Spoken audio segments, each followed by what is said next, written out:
Hi everyone, this is Gary Q from the Retrofit Shop. Welcome to another Retrofit vlog. And today we are doing a Mitsubishi Montero Sport GLS Premium.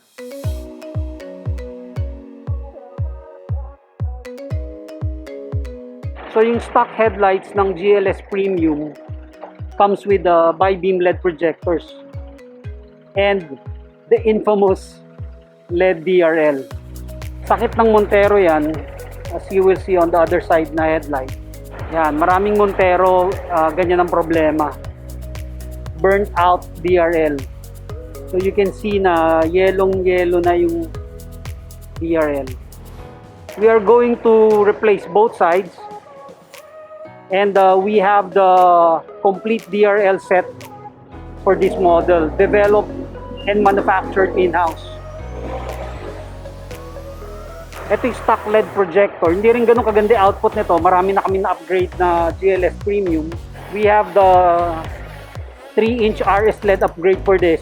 Aside from fixing the DRL, the RS LED that we have for this will give an additional 90% increase in effective output.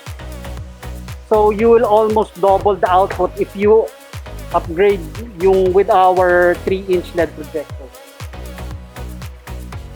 So yan yung output ng output ng stock.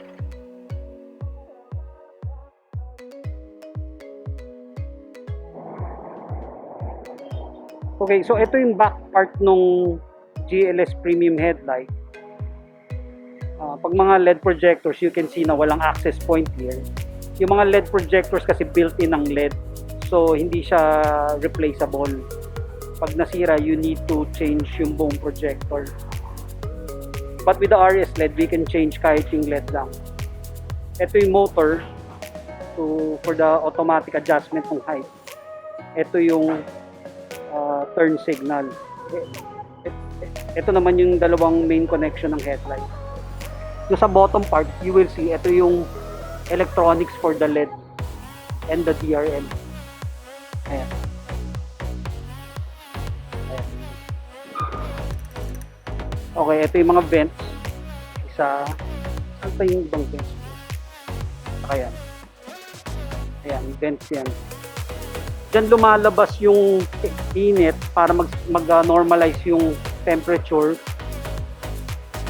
para yung moist hindi mag-build up dun sa headlight. Ayan yung vents. So normal na nagmo-moist, basta mahalaga nagde-dissipate overnight. So completely pinaltan yung DRL assembly. We removed the old DRL lens and installed our own DRL assembly. You can also see it here.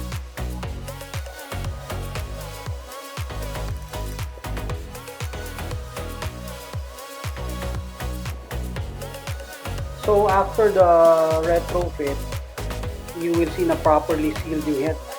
Para siyang hindi binuksan. So yan ang proper way to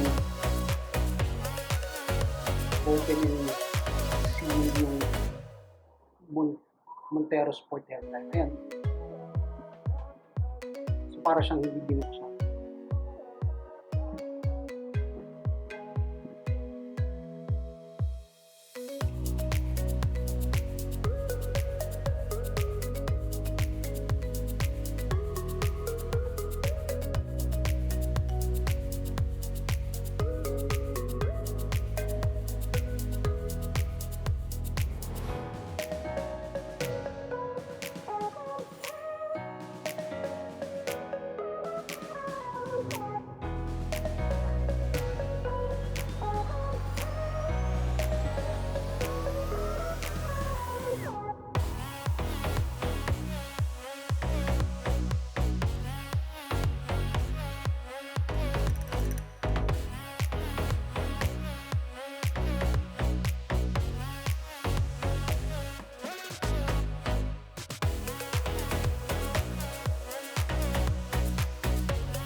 Alright, we are now done with this retrofit.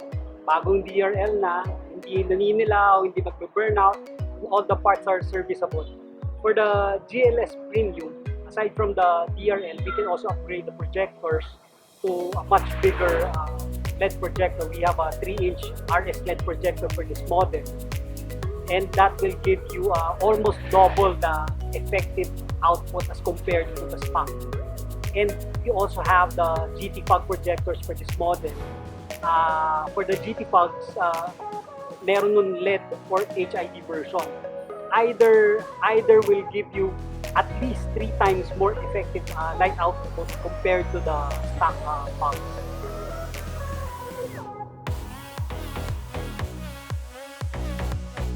This is Gary Q from the Retrofit Shop. I'll see you in the next Retrofit vlog.